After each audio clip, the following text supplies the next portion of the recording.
April 16, 1945. Okinawa. The destroyer USS Laffy held station on radar picket duty 16 miles north of the American invasion fleet. In the Combat Information Center, radar men watched their scopes as 48 Japanese aircraft appeared on the edge of their screens, converging from multiple directions.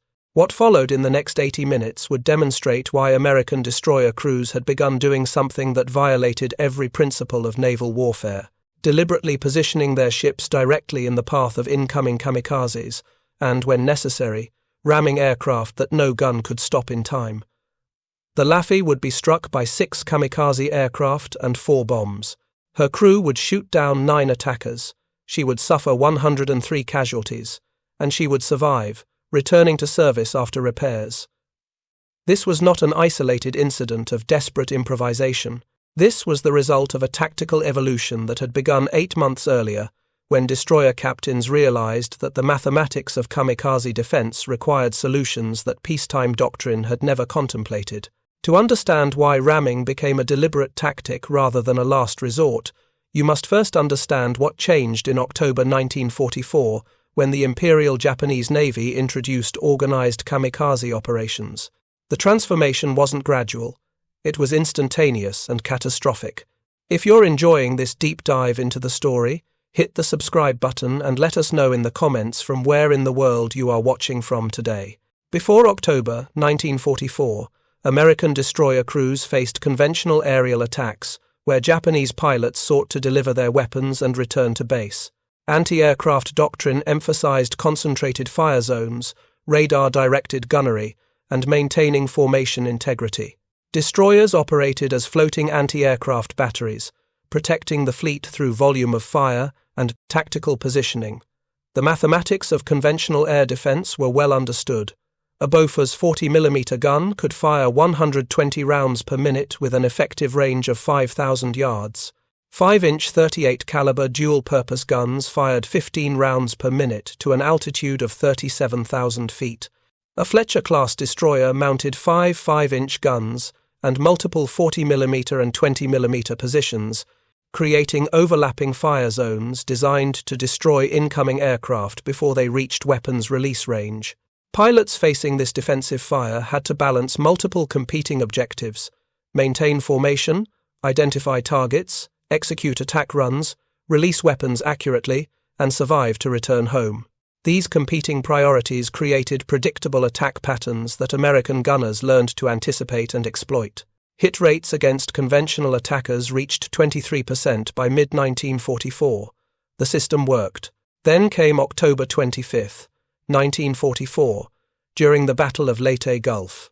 Vice Admiral Takejiro Onishi, commander of the 1st Air Fleet in the Philippines, had concluded that conventional aerial tactics could no longer achieve decisive results against American naval forces. Japanese pilot quality had deteriorated catastrophically. Training time had been cut from 2 years to 6 months, then to 3 months. Fuel shortages limited flight hours. Experienced instructors were dead.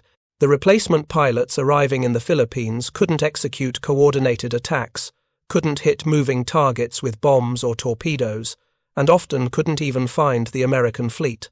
Onishi's analysis was brutally mathematical. If a pilot had only a 5% chance of successfully hitting a target with conventional weapons and a 90% chance of being shot down attempting it, why not guarantee the hit by making the aircraft itself the weapon?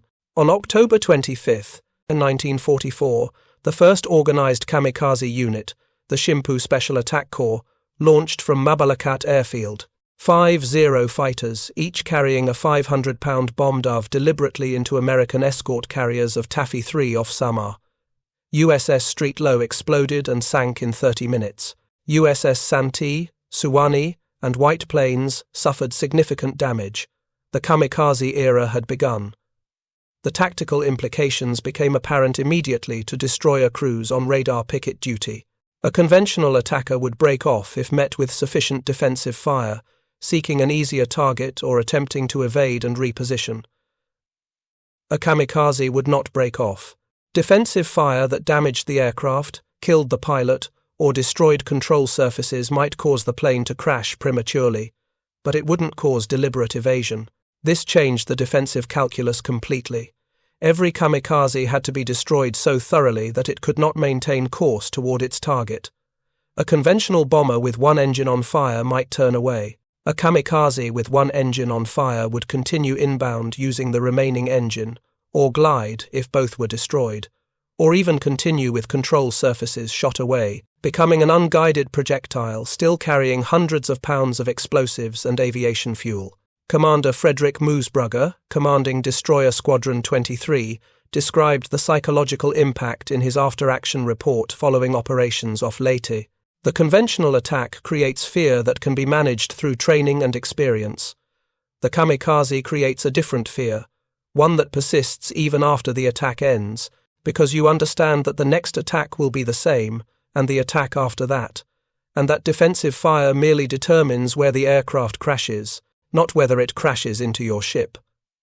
The mathematics were devastating. In conventional air combat, American naval anti-aircraft fire achieved a 23% kill rate. That meant that in an attack by 10 aircraft, defensive fire would destroy approximately 2 attackers before they reached weapons release range. The remaining 8 would release their weapons and attempt to escape. Some weapons would hit, most would miss. Some attacking aircraft would be destroyed during their escape. The fleet would suffer damage, but survivable damage distributed across multiple targets. Against kamikaze attacks by 10 aircraft, the same 23% kill rate meant destroying approximately 2 attackers at long range.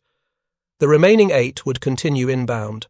If half were destroyed at medium range, 4 would reach close range. If half of those were destroyed in the final defensive zone, 2 aircraft would impact the fleet.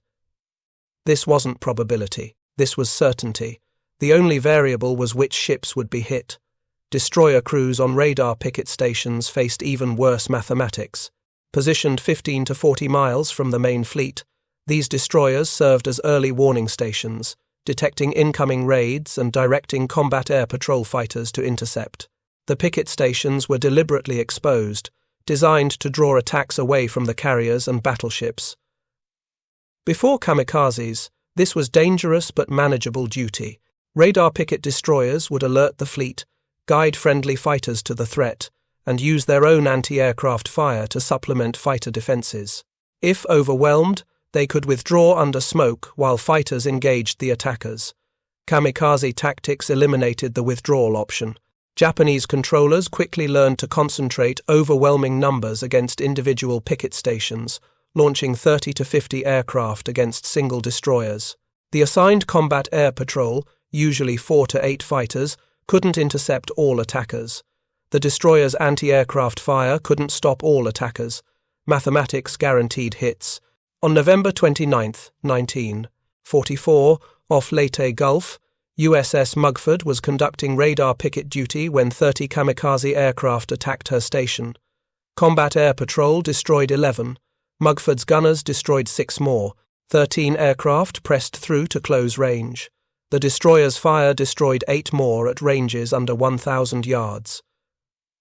5 kamikazes reached terminal approach. 3 were destroyed by final defensive fire so close that burning wreckage fell on Mugford's decks. 2 struck the ship. 1 crashed into the forward superstructure.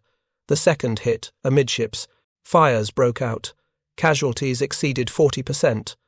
The destroyer survived, barely, because her crew maintained damage control efforts while still fighting off additional attacks. The Mugford's executive officer, Lieutenant Commander James Shaw, filed a report that circulated throughout the destroyer force. Conventional gunnery doctrine assumes that destroyed aircraft cease to be threats. Against kamikazes, destroyed aircraft remain threats until they impact water or ship. We destroyed 8 aircraft at close range. 3 still hit us with sufficient mass and velocity to cause significant damage. The mathematics require rethinking our entire defensive approach.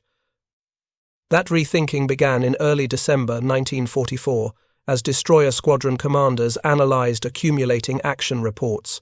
The emerging pattern was clear. Kamikazes concentrated against radar picket stations, saturated defenses through numbers, and achieved hit rates of 15 to 20%, even against ships with fully functional anti-aircraft batteries and combat air patrol support. Captain Roland Smoot, commanding Destroyer Division 90, submitted a tactical assessment to Commander Destroyer's Pacific Fleet that would fundamentally change destroyer doctrine. Current defensive doctrine treats the ship as a stationary gun platform. This is correct for engaging conventional attackers at range, but becomes suicidal against kamikazes at close range. A destroyer is not merely a platform, it is a weapon. The hull itself, massing 2,000 tons, represents more kinetic energy than any gun we carry.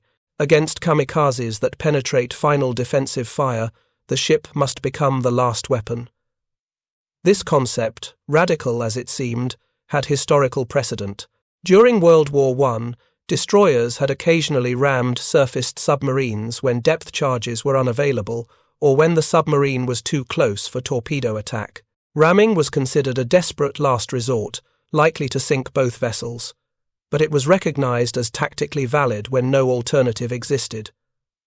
Smoot's analysis extended this logic to kamikaze defense. A kamikaze in terminal dive represented a ballistic object on a predictable trajectory.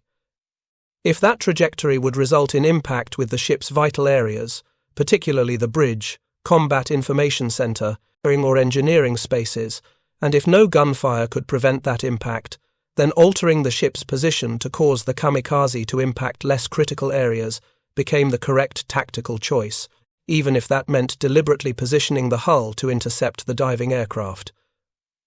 The mathematics were brutal but clear. A kamikaze hitting a destroyer's bridge would kill the command staff, destroy communications and fire control systems, and likely cause uncontrolled fires that would spread to ammunition magazines. This was catastrophic damage with high probability of sinking. A kamikaze hitting the bow forward of all weapons stations would cause significant structural damage, but would not immediately threaten the ship's survival. Damage control parties could contain fires in the bow. Engineering spaces would remain operational. Weapons could continue firing. Trading bow damage for bridge survival was mathematically obvious once the option was recognized. The difficulty was psychological. Deliberately steering toward an incoming kamikaze violated every survival instinct. It required absolute trust that the helmsman would execute the order, that the engineering crew would maintain propulsion during the maneuver, that damage control parties would be positioned to respond to the inevitable impact, and that the mathematics were correct. The first documented deliberate ramming maneuver occurred on January 4, 1945, off Lingayen Gulf. USS Walk was on radar picket duty when 8 kamikaze aircraft attacked simultaneously. Combat Air Patrol destroyed 2. Walk's guns destroyed 3 more. 3 aircraft reached close range. The portside 40mm mounts destroyed 1. The starboard mounts destroyed another, but the aircraft's momentum carried burning wreckage toward the ship's bridge. Commander George Davis, Walker's captain, ordered hard left rudder and full speed. The destroyer pivoted sharply. The kamikaze wreckage, no longer under any control but still following its ballistic trajectory, struck Walker's port bow instead of the bridge. The impact tore a 15-foot hole in the bow plating above the waterline. Fires ignited but were contained quickly. The ship remained operational. 14 men were wounded. None were killed. The third kamikaze, seeing its original target maneuvering violently, adjusted its dive angle. This was the critical moment. The aircraft was committed to its attack run. Walk was already turning hard left. Commander Davis recognized that continuing the turn would expose the ship's beam to impact. Instead, he ordered full right rudder while maintaining speed. The destroyer reversed its turn, presenting its stern quarter to the kamikaze. The aircraft struck Walk's stern 20 feet from the centerline, penetrated the hull, and exploded in the after-crew compartment. The explosion killed 18 men and wounded 32, but it did not hit the ship's engineering spaces, did not detonate the after magazine, did not destroy the steering gear completely, and did not prevent the ship from continuing operations. Within 40 minutes, damage control had contained all fires. Walk remained on station. Commander Davis's report was studied intensely throughout the destroyer force. When defensive fire cannot prevent impact, violent maneuvering to control where impact occurs becomes the primary defense. The ship must become the weapon that determines engagement geometry. This requires pre-positioned damage control parties, continuous communication with the Combat Information Center regarding kamikaze approach vectors, and absolute trust between bridge and engineering to execute simultaneous speed and course changes. If you find this story engaging, please take a moment to subscribe and enable notifications. It helps us continue producing in-depth content like this. The tactical doctrine that emerged from these early experiences was formalized in January 1945 as Commander Destroyer's Pacific Fleet issued revised defensive guidelines. The new doctrine had several key elements that represented radical departures from conventional naval warfare. First, destroy the kamikaze at maximum range. This was unchanged from previous doctrine but received renewed emphasis. Every round that could be fired at long range should be fired. 5-inch guns would begin engaging at maximum effective range of 18,000 yards. 40mm guns would open fire at 5,000 yards. 20mm guns would fire at 2,000 yards.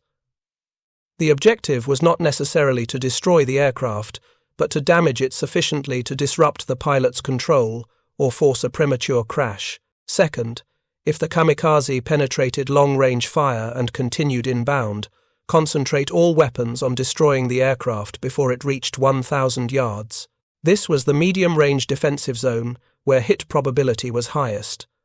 Multiple gun mounts would fire simultaneously, creating a cone of steel that few aircraft could penetrate intact, but some would penetrate. That led to the third element. Third, if the kamikaze penetrated to within 500 yards and defensive fire had not destroyed it completely, the commanding officer would assume direct maneuvering control. Combat Information Center would provide continuous updates on the kamikaze's trajectory. The captain would position the ship to cause impact with the least critical area, typically the bow or stern, rather than amidships, where vital systems were concentrated. Fourth, if impact was imminent and unavoidable, all personnel not directly involved in damage control or maintaining propulsion would take cover. This meant gun crews would abandon their positions after firing final rounds, seeking protection behind armored bulkheads or below decks. The mathematics were harsh.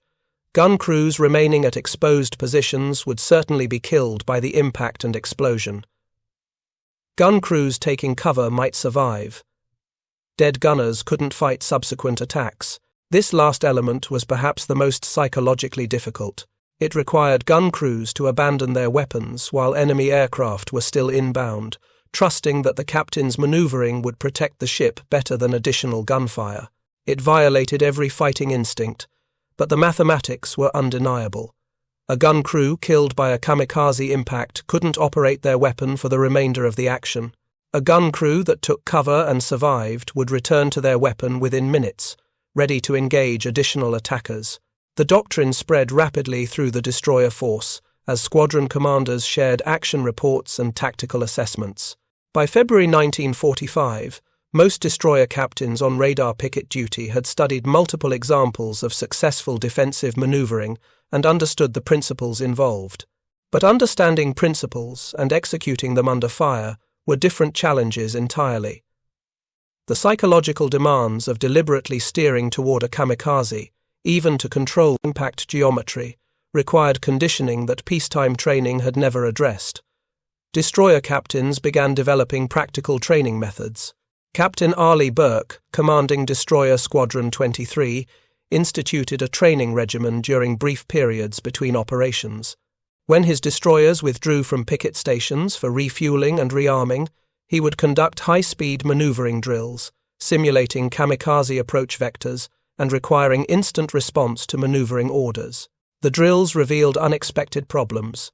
Engine room crews needed advance warning before violent maneuvering to prevent injuries from personnel being thrown against machinery. Helmsmen needed explicit authorization to execute turns that would normally be considered reckless. Damage control parties needed to pre-position themselves based on likely kamikaze approach directions, rather than waiting for impact to determine where fires would start. Most critically, the drills revealed that successful defensive maneuvering required absolute trust between multiple departments. The bridge needed to trust that engineering would deliver immediate response to speed changes. Engineering needed to trust that maneuvering orders were necessary. Damage control parties needed to trust that they were being positioned correctly, even though they couldn't see the developing tactical situation. Gun crews needed to trust that abandoning their weapons was the correct decision, even though their instincts screamed to keep firing. This trust couldn't be ordered. It had to be built through repeated training and through the demonstrated competence of the commanding officer. Destroyer captains who had successfully defended their ships through aggressive maneuvering gained credibility throughout the fleet. Their methods were studied and replicated. By March 1945, as American forces prepared for the invasion of Okinawa, destroyer doctrine had evolved dramatically. Radar picket stations were recognized as the most dangerous assignment in the Pacific Fleet. Destroyer crews understood that kamikaze attacks were not a possibility but a certainty.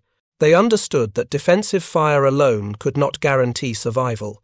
They understood that the ship itself had to become the final weapon, that violent maneuvering to control impact geometry was not desperation but sound tactics, and that survival required executing counterintuitive actions under conditions of extreme stress. The Okinawa campaign would test this doctrine more severely than anything experienced previously. The Japanese had assembled approximately 4,000 aircraft for organized kamikaze operations. These operations, designated kikusui or floating chrysanthemums, would send hundreds of aircraft against American radar picket stations in concentrated waves designed to overwhelm all defenses. The first kikusui attack came on April 6, 1945. 355 kamikaze aircraft and 341 conventional bombers attacked the American fleet off Okinawa. Radar picket stations absorbed the initial attacks. Over the next 12 hours, 6 destroyers and 2 ammunition ships were sunk. 10 destroyers were damaged so severely they required months of repair. USS Bush, on Radar Picket Station No. 1, was struck by 3 kamikazes within 10 minutes. The ship sank in 40 minutes. USS Colquhoun, attempting to assist Bush, was hit by 4 kamikazes and abandoned. USS Emmons was struck by 5 kamikazes and had to be scuttled. These losses demonstrated what happened when the mathematics of kamikaze attacks overwhelmed defensive capabilities completely. But other destroyers survived through aggressive defensive maneuvering. USS Newcomb was attacked by 4 kamikazes simultaneously. Her captain, Commander Roland Macmillan, positioned the ship to cause 3 aircraft to impact forward of the bridge. The 4th struck near the stern. All impacts caused severe damage. Fires broke out across 3/4 of the ship's length, but the bridge and combat information center remained operational. Engineering maintained propulsion. Within 2 hours, all fires were controlled. Newcomb withdrew under her own power and survived to be repaired. The pattern repeated throughout the Okinawa campaign. Destroyers that maintained aggressive maneuvering and controlled impact geometry survived even multiple hits. Destroyers that became fixed targets, whether through damage to steering or propulsion or through commanders freezing under stress, suffered catastrophic losses. The statistics accumulated through April and May 1945 revealed the brutal effectiveness of the evolved doctrine. 26 destroyers were sunk by kamikazes during the Okinawa campaign. Analysis of their losses showed common factors: loss of propulsion from early hits, loss of command staff from bridge strikes, or loss of combat information center capability that prevented effective maneuvering. 164 destroyers survived kamikaze hits through aggressive maneuvering that controlled impact geometry. These ships suffered casualties and damage, but remained operational long enough to withdraw or to continue fighting. The survival rate for destroyers employing aggressive maneuvering doctrine was 86%. The survival rate for destroyers unable to maneuver effectively was 0. The most detailed analysis of successful defensive maneuvering came from USS Laffy, the destroyer that survived 22 separate kamikaze and bomb attacks on April 16, 1945. Commander Frederick Becton's after-action report became required reading throughout the destroyer force. Laffy was on Radar Picket Station No. 1, 15 miles north of the invasion beaches. At 08:27 hours, radar detected a large raid inbound from the north. Combat air patrol fighters were directed to intercept. but the Japanese had launched over 50 aircraft in multiple groups designed to saturate the fighter defenses. At 0830 hours, the first kamikaze emerged from cloud cover at 8,000 feet, diving toward Laffy. The 5-inch guns opened fire at maximum elevation. The 40mm mounts tracked the diving aircraft. At 2,000 feet, the kamikaze was struck multiple times by 40mm shells. The aircraft's left wing separated, but the fuselage, still carrying a 500-pound bomb and the aircraft's engine, continued downward on a ballistic trajectory toward Laffy's bridge. Commander Becton ordered full right rudder and flank speed. The destroyer heeled hard into the turn. The kamikaze wreckage struck the port side aft of the bridge, penetrated the deck, and exploded in a crew compartment. 9 men were killed. Fires started immediately, but the bridge remained operational. Damage control parties attacked the fire while gun crews continued tracking additional inbound aircraft. The second kamikaze appeared 30 seconds later, approaching from the starboard quarter at low altitude. This was a coordinated attack, with multiple aircraft approaching simultaneously from different vectors to split the ship's defensive fire. The starboard 40mm mounts engaged while the port mounts continued firing at a third kamikaze approaching from the opposite side. Becton faced an impossible decision. The starboard side kamikaze was closer and would impact first, but turning to avoid it would expose the port side to the other attacker. He maintained course, trusting his gun crews. The starboard 40mm mount poured fire into the approaching Zero. At 300 yards, the aircraft exploded from hits to its engine and fuel system. Burning wreckage showered across Laffy's stern, starting additional fires but causing no structural damage.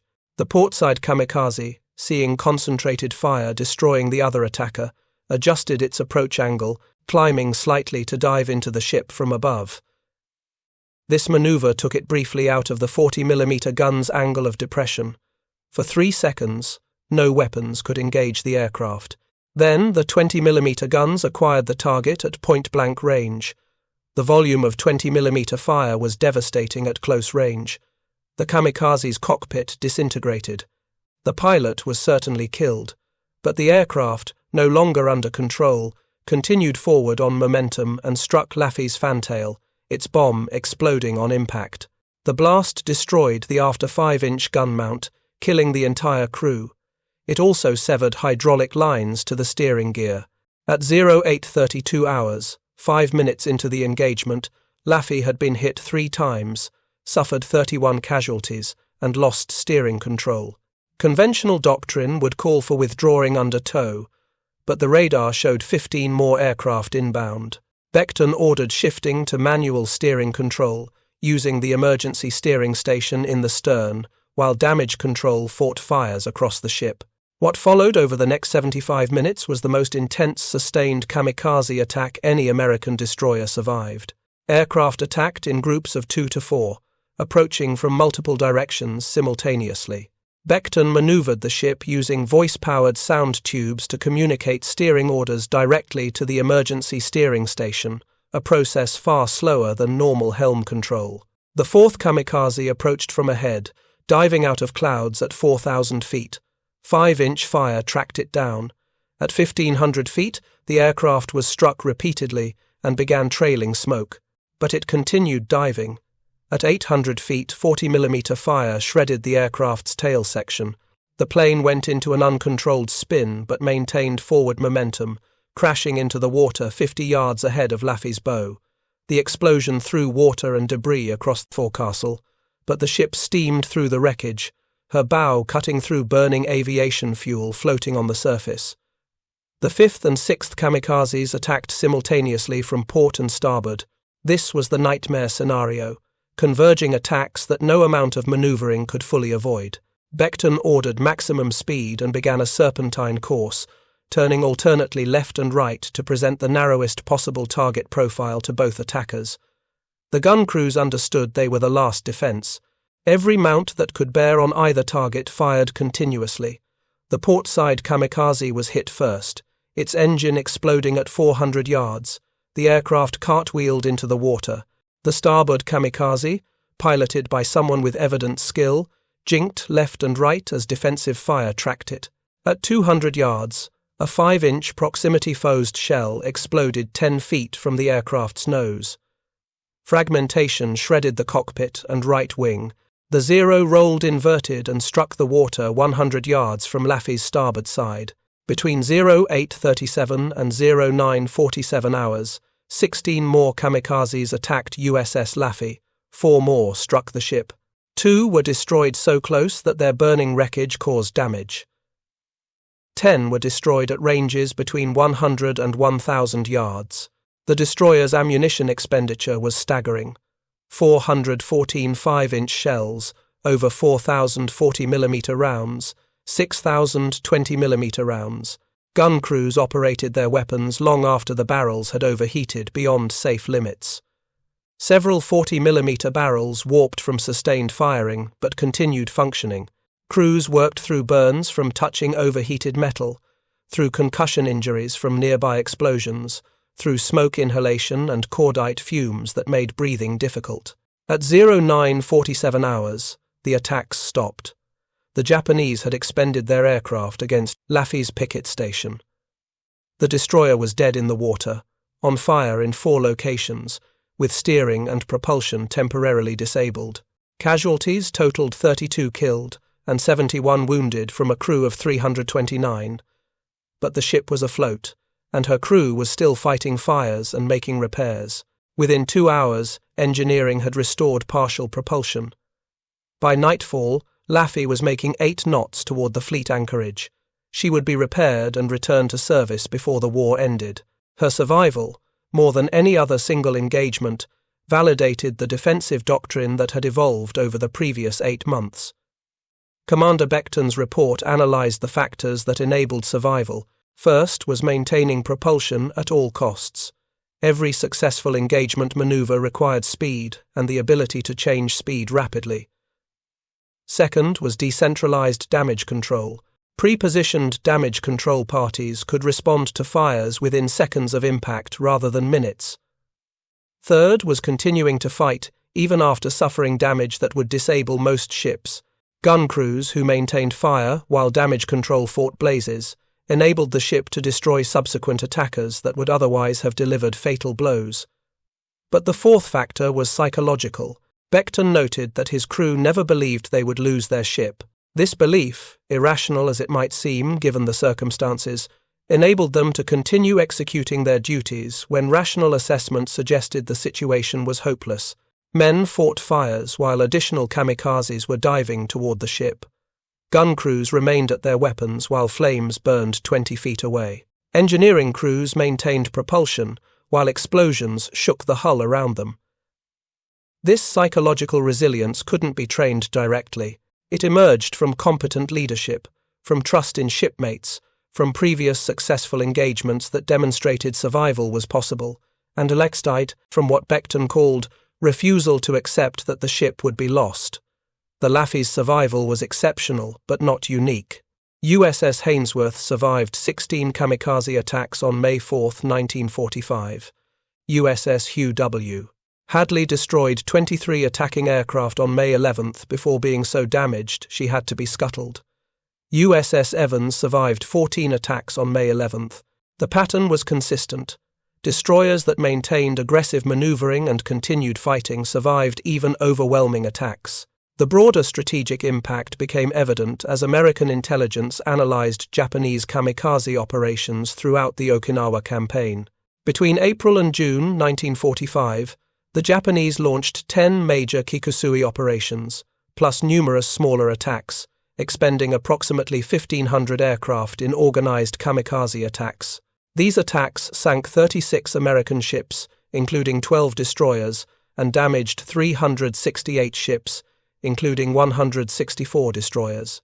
But the Japanese had intended to sink or cripple the American carrier fleet, preventing air support for the Okinawa invasion and creating conditions for a negotiated peace. This strategic objective failed completely. The destroyers on radar picket duty absorbed the overwhelming majority of kamikaze attacks. Their defensive doctrine of aggressive maneuvering and accepting damage to non-vital areas enabled survival rates that Japanese planners had not anticipated. The destroyer screen effectively protected the carriers behind them. Analysis of ship losses versus ship damage revealed a critical statistical pattern. Ships sunk by kamikazes had typically been struck in vital areas: bridge, combat information center, or engineering spaces. Ships that survived had been struck predominantly in bow or stern areas. This wasn't random. This was the result of captains executing defensive maneuvers to control impact geometry. Captain Arleigh Burke, analyzing the casualty data from his destroyer squadron, calculated that aggressive maneuvering reduced the probability of catastrophic hits by 67%. A kamikaze approaching a stationary target could aim for the center of the ship where vital spaces were concentrated. A kamikaze approaching a violently maneuvering target had to constantly adjust its aim. These adjustments, combined with the captain's deliberate positioning to expose bow or stern, meant that impacts predominantly occurred in less critical areas. The mathematics were stark. Without defensive maneuvering, destroyers faced approximately 35% probability of catastrophic damage from each kamikaze hit. With aggressive maneuvering, that probability dropped to 12%.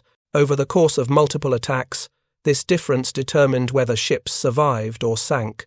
Burke's analysis also revealed the importance of what he termed fighting through damage.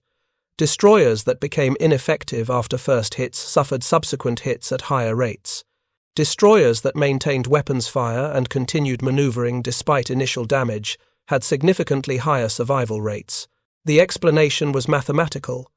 A destroyer continuing to fight destroyed some percentage of subsequent attackers, reducing the total number of impacts. A destroyer that stopped fighting after first damage received all subsequent impacts unopposed. This created a feedback loop. Ships that maintained fighting effectiveness destroyed more attackers, suffered fewer total hits, and were more likely to survive with damage control capabilities intact. Ships that lost fighting effectiveness early suffered more hits, accumulated more damage, and entered death spirals where each impact made them more vulnerable to the next. The doctrine of fighting through damage became as important as the maneuvering doctrine itself. This required design features that the Fletcher-class destroyers possessed, but that many people had not fully appreciated. Redundant damage control systems meant that fire mains could be rerouted even with multiple hull penetrations. Distributed ammunition magazines meant that a single explosion couldn't detonate all reserves. Separated engineering spaces meant that damage to one boiler room didn't disable the entire propulsion plant, but it also required crew training that emphasized continuing operations under conditions that peacetime doctrine would consider unacceptable. Gun crews were trained to fight fires at their own mounts between attacks, rather than waiting for damage control parties. Engineering crews learned to bypass damaged systems and maintain partial power rather than shutting down entirely. Medical personnel established aid stations in protected spaces throughout the ship, rather than centralizing casualties in one location that might be destroyed by subsequent hits. The cumulative effect of these doctrinal and training changes was measurable. In November 1944, the first month of organized kamikaze operations, American destroyers suffered a 31% loss rate when struck by kamikazes. By April 1945, that rate had dropped to 14% despite increased intensity of attacks. The difference was doctrine and training applied through hard experience. The final major engagement that demonstrated the matured doctrine came on June 6, 1945, exactly 1 year after D-Day in Europe. USS William D. Porter was on radar picket station north of Okinawa when a damaged kamikaze, having been struck by anti-aircraft fire from another destroyer, selected Porter as an alternative target. The aircraft approached at low altitude, skimming the water to avoid radar detection until the last moment. Porter's lookouts spotted the kamikaze at 2 miles and sounded general quarters. Commander Charles Keyes, the ship's captain, immediately began evasive maneuvers while gun crews raced to their stations. The kamikaze, pilot, evidently wounded or dying, made no attempt to evade defensive fire. He maintained course directly toward Porter's starboard side. The 5-inch guns couldn't depress enough to engage the low-flying aircraft. The 40mm and 20mm guns opened fire at 800 yards. At 300 yards, the kamikaze was visibly damaged, trailing smoke and fuel, but it continued straight toward the ship. Keyes ordered maximum left rudder to swing the stern toward the attacker, presenting the smallest possible target area. The destroyer heeled hard into the turn. The kamikaze pilot adjusted his course slightly, maintaining aim point on the ship's center. At 100 yards, 20mm fire literally tore the aircraft apart. The engine separated from the fuselage. Both wings broke off, but the momentum of the disintegrating aircraft carried debris forward. Most of the wreckage struck the water 50 feet from Porter's side, but the aircraft's bomb, released either deliberately or by structural failure, continued forward on a ballistic trajectory. The 500-pound bomb passed over Porter's main deck, missing the hull by less than 5 feet, and plunged into the water on the opposite side of the ship. The crew exhaled collectively. The kamikaze had been defeated so close that debris had landed on deck, but the ship was undamaged. Then the bomb detonated underwater directly beneath Porter's engineering spaces. The underwater explosion was more devastating than a direct impact would have been. The shock wave created a bubble of superheated gas that expanded rapidly, lifting Porter's entire midsection out of the water. When the ship dropped back, the keel was fractured. Both engine rooms flooded. Propulsion was lost. Electrical power failed throughout the ship. Within 3 minutes, it was clear that Porter was sinking. Commander Keyes ordered abandon ship. The crew evacuated in good order, and supporting ships rescued everyone. 71 minutes after the attack, USS William D. Porter sank stern first. She was the last American destroyer sunk by kamikaze attack during World War II. Porter's loss demonstrated both the success and the limitations of defensive doctrine. The ship's crew had executed perfect defensive maneuvering. They had destroyed the attacking aircraft so thoroughly that it essentially disintegrated before impact. But the physics of explosions meant that a bomb detonating underneath the ship was more damaging than one exploding above it. No amount of maneuvering could protect against that specific threat. Yet even this loss validated the broader doctrine. Porter's crew suffered 0 fatalities. Everyone abandoned ship successfully and was rescued. In contrast, destroyers sunk earlier in the campaign by direct kamikaze impacts to vital areas had suffered casualty rates exceeding 50%. Fighting the ship effectively until the last moment, then evacuating in good order, represented successful execution of doctrine even in defeat. By the time Japan surrendered in August 1945, the statistical record of destroyer operations off Okinawa was complete.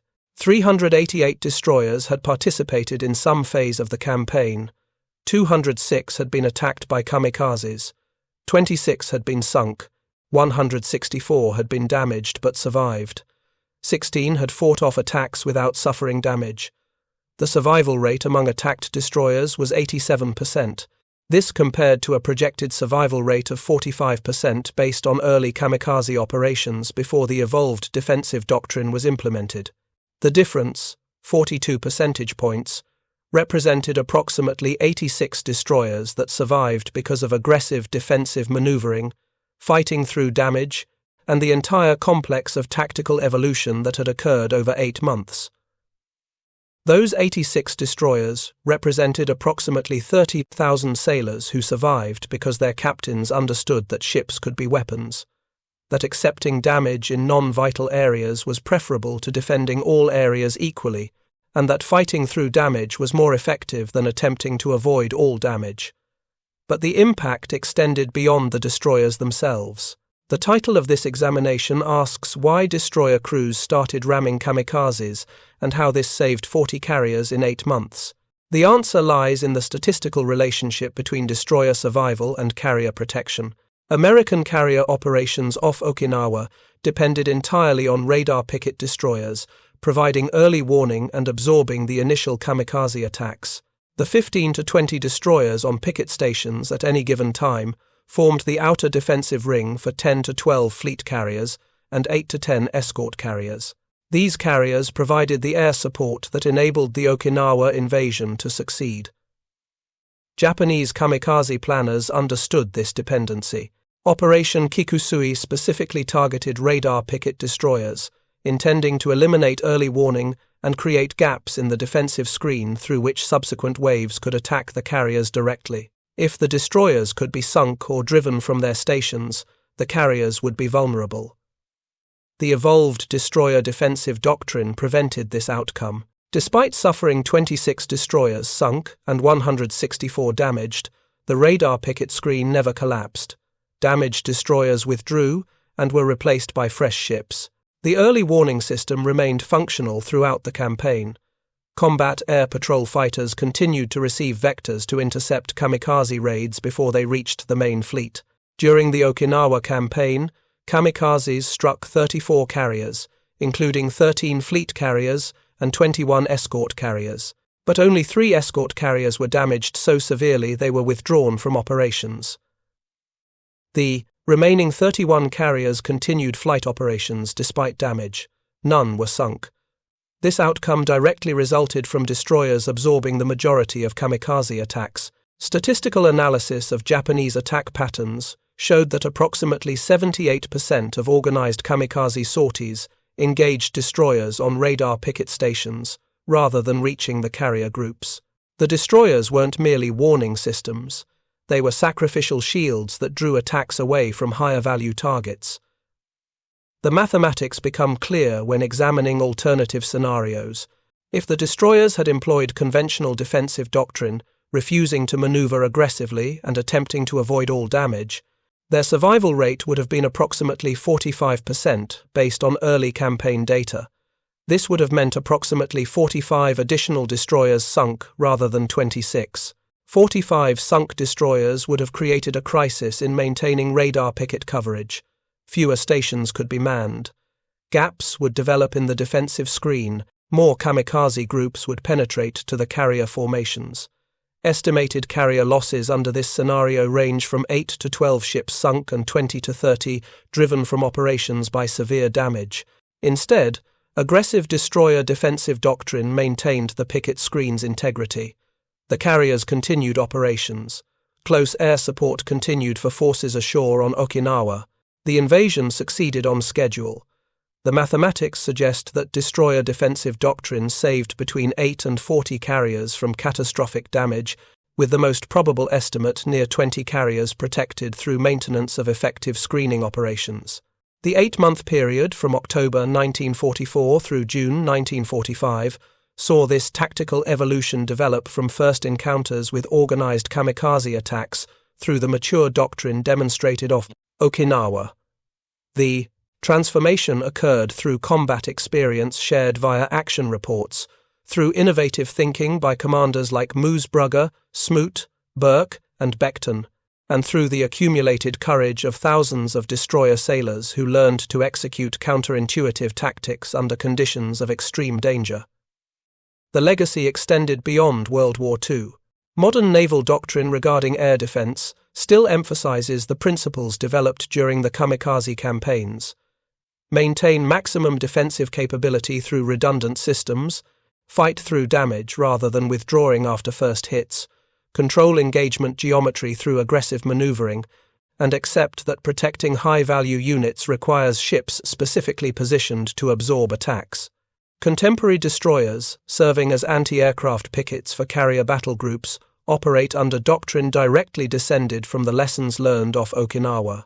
The weapons have changed from 5-inch guns to surface-to-air missiles. The threats have evolved from kamikaze aircraft to anti-ship cruise missiles.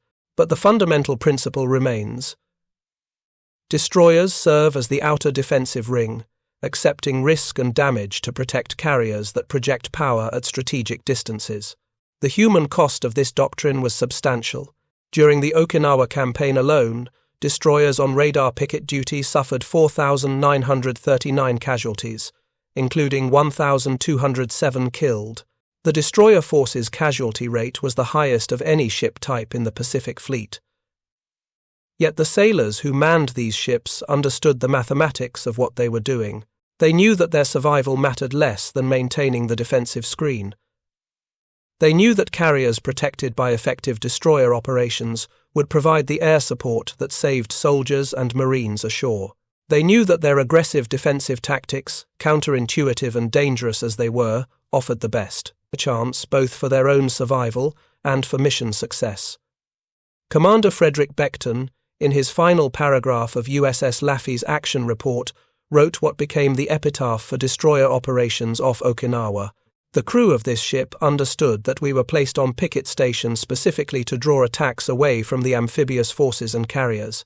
We understood that we would be attacked repeatedly, and that some attacks would succeed. We understood that our mission was not primarily to survive, but to maintain station and to destroy as many attackers as possible before they could penetrate to higher value targets.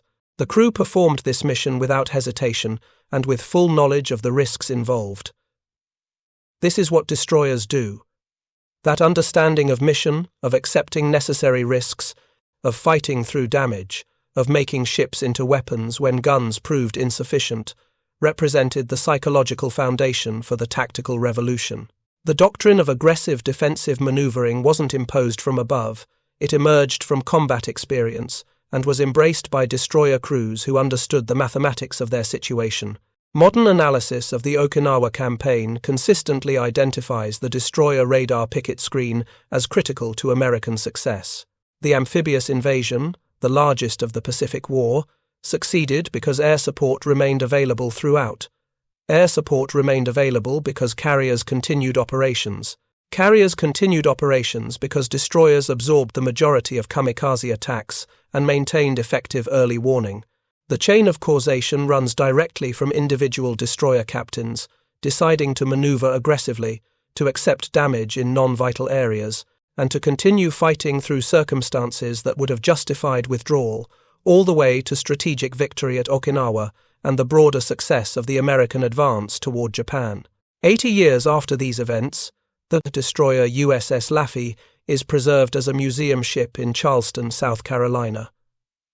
Visitors can see the damage from kamikaze impacts, the gun mounts that fired thousands of rounds in 90 minutes, and the bridge where Commander Becton maintained control while his ship absorbed attacks that should have sunk her.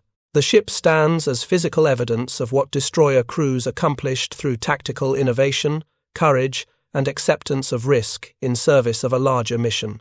The scars in her deck and hull are testament to the doctrine that transformed destroyers from victims of kamikaze attacks into the shield that protected American carrier operations and enabled strategic victory in the Pacific.